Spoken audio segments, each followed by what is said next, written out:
How do we identify something as a tree?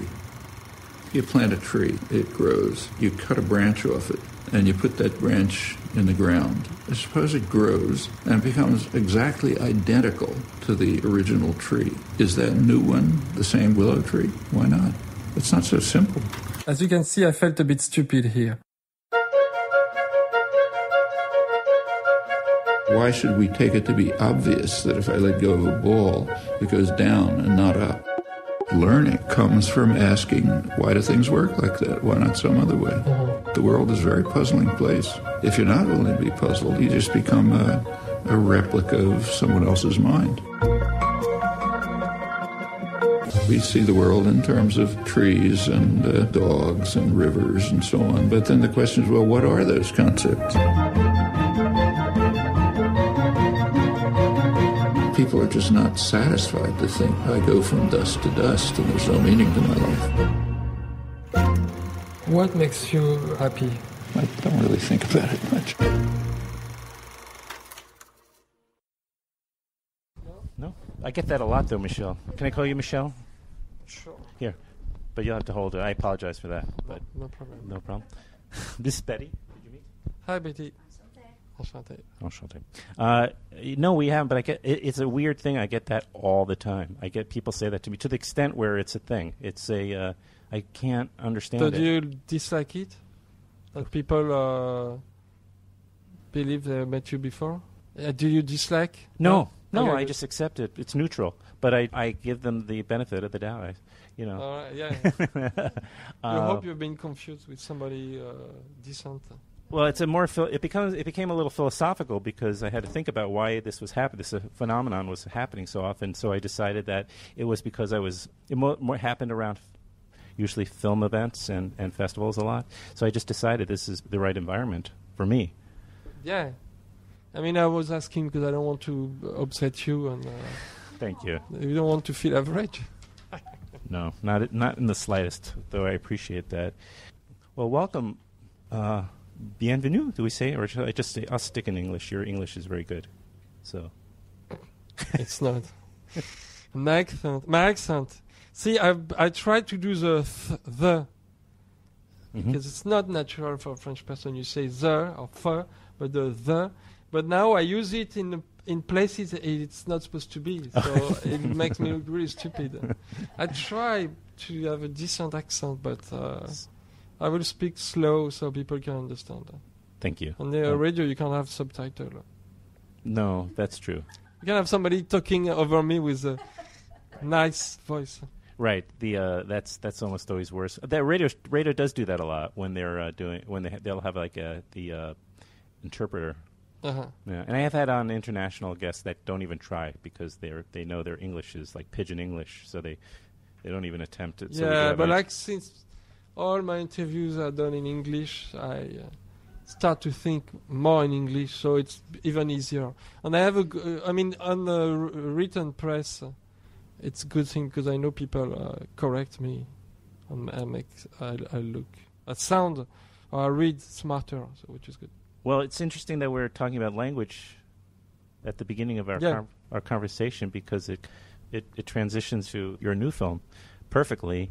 Is The Man Who Is Tall Happy, which where you interview a fairly well-known linguist, Noam Chomsky, and then there's another level to it which I'd love to talk about a little bit in terms of your own language, which you have created in your films. You know, my question is, why Noam Chomsky and why animated? Well, I always wanted to use animation to illustrate scientific concept. I like science, and I like this sort of universal approach that basically maybe coming from Descartes or this period where Descartes? where you have to construct reasoning and base and the ground, and then divide the problem into smaller problems that you can understand or explain. And all that interested me, and the explanation of the world into with particles and atoms and all this captivate my imagination more than literature in some level. So that's this aspect of Chomsky that really attracted me to do animation and to try to illustrate the way he thinks with drawings. Of course, I'm very into his political activism, but I felt that I had more to do with his scientific work. And you recorded these conversations in Berkeley? In MIT. MIT. In Boston. I must have been thinking of another film. We'll fix that in the editing. I see you don't want to look stupid. See, me, I'm more honest with that. Now I have to keep it because of that remark you made, because now it's funny. So now I keep my errors. I don't mind keeping errors. It's just they have to just be the right errors. Yeah. MIT, pardon me. So, and you interviewed him in the course of what was it between? The reason actually I went to my my phone is because there's a photo I wanted to show you. You don't have to do that, but it's okay. She's very good. So sorry to inundate you, yeah. So I was just trying to figure out where these conversations were happening, and how elaborate a setup did you have for sound design or recording? It was very basic. I was in his office. I think when I started to meet with him, was still teaching, maybe with another teacher. And by the time I finished the interview, he has sort of half retired with that, and he was more just doing his research and interviews, which is what he does now. Right. And a lot of traveling. And I'm sure he just has an office there at MIT for good. Yeah, but it's very small. It's not bigger than this room, and it's very sort of crowded with books. And the fact that it's been designed by Frank Gehry, you have all those walls that are not straight, and it's hard to pile up the books. So you have, because like let's say this wall here is going like that, so you cannot put the book against the wall. So you have piles of books all around. But it's perfect because it's chaos, right? It's chaotic. Yeah, it's chaos. But sometimes I think he wish it was more square. Just the old-fashioned straight walls with the bookshelves on it. Yeah. But my setup was very basic. I had a mechanical camera, which I had to crank myself and decide when I would shoot him, and you could not shoot him more than 30 seconds at a time because of the system. And I had an engineer to record the sound. Sure. Okay. Maybe two. One guy was recording and one guy was helping with the mic. I'm actually been working with Doc NYC, and I know tonight you're going to have a premiere. Yep. And of the film, I'm sure it's sold out. And I was also helping with the panels, putting the panels together this week. Okay. All these, film and industry panels that which are typical, of course, at festivals, and ended up I just had moderators for each one set up as well as the panelists, and the one that came up the other day at the very end was graphics and animation. Okay. And interestingly enough, the moderator who was supposed to be there, who writes for the New York Times, he got confused and he didn't show up. Okay. So I had to do the moderating for graphics and animation. And it's almost like, again, it was kind of set me up. So at least I also came in with more thoughts about, when does a film lend itself to have a graphics and animation, and in what kind of way.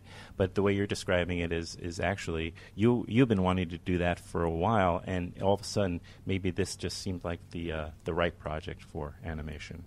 Yeah, I mean there is the idea to meet somebody who has this aura and this scale in his work and his impact on society I felt very privileged.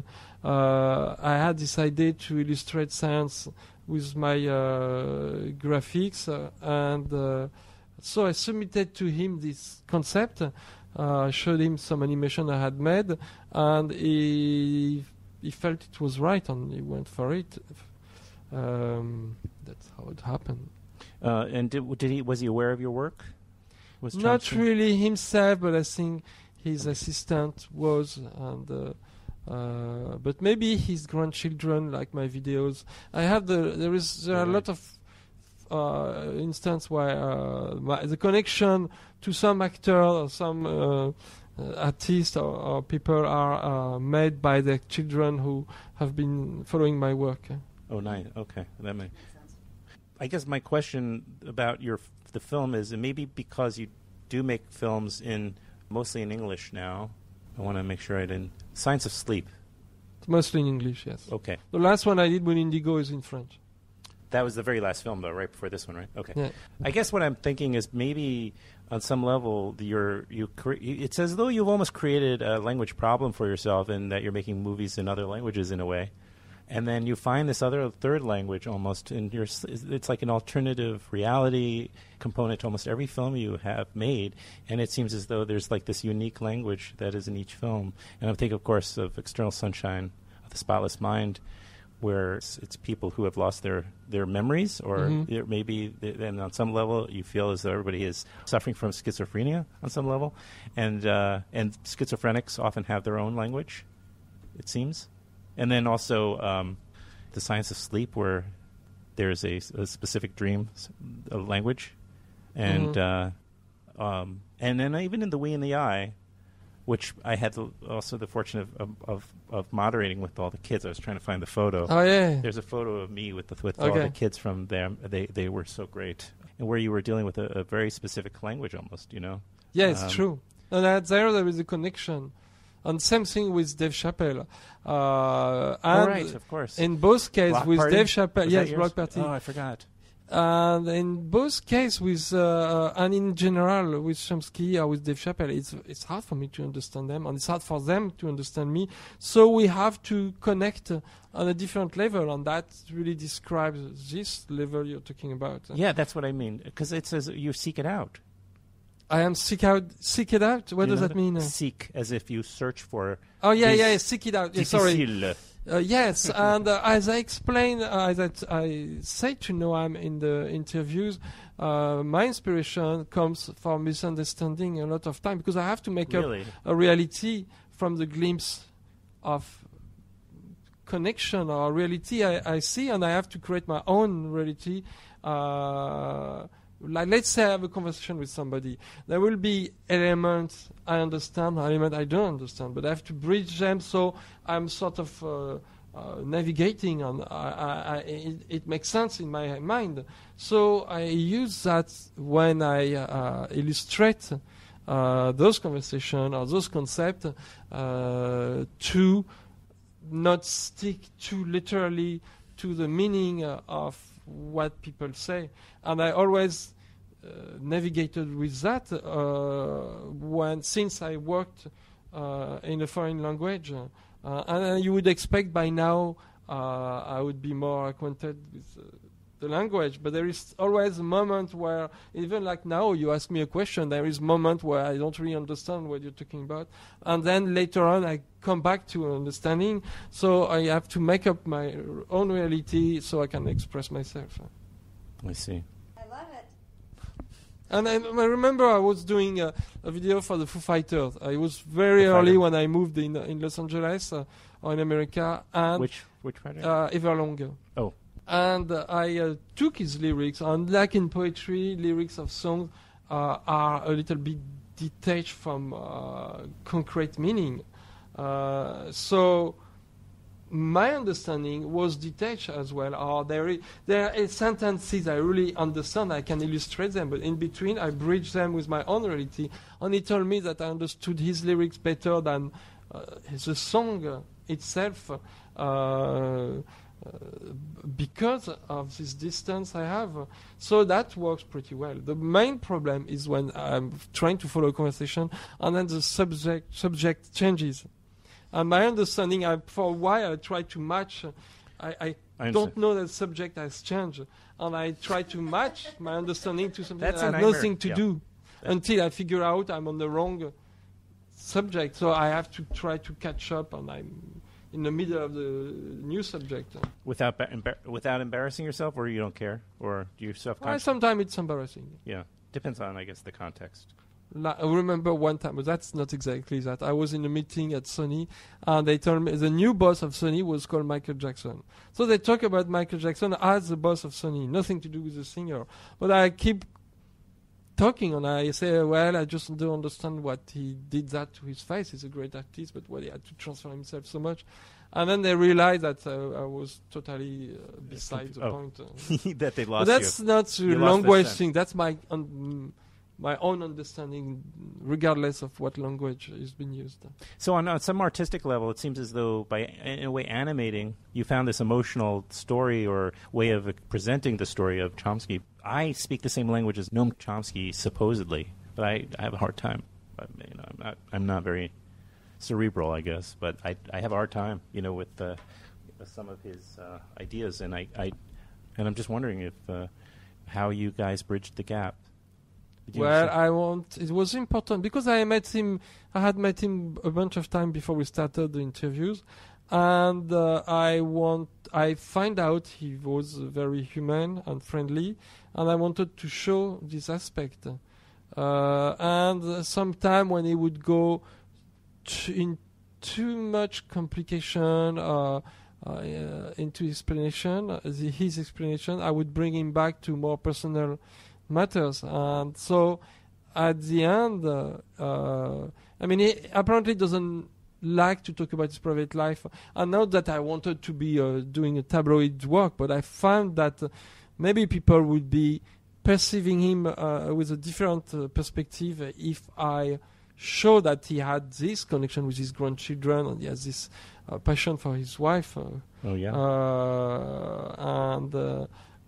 that made him a very more approachable person. Sure. So that's probably the reason why I approach those matters. I'm Clementine, by the way. I'm Joel. Hi, Joel. No jokes about my name.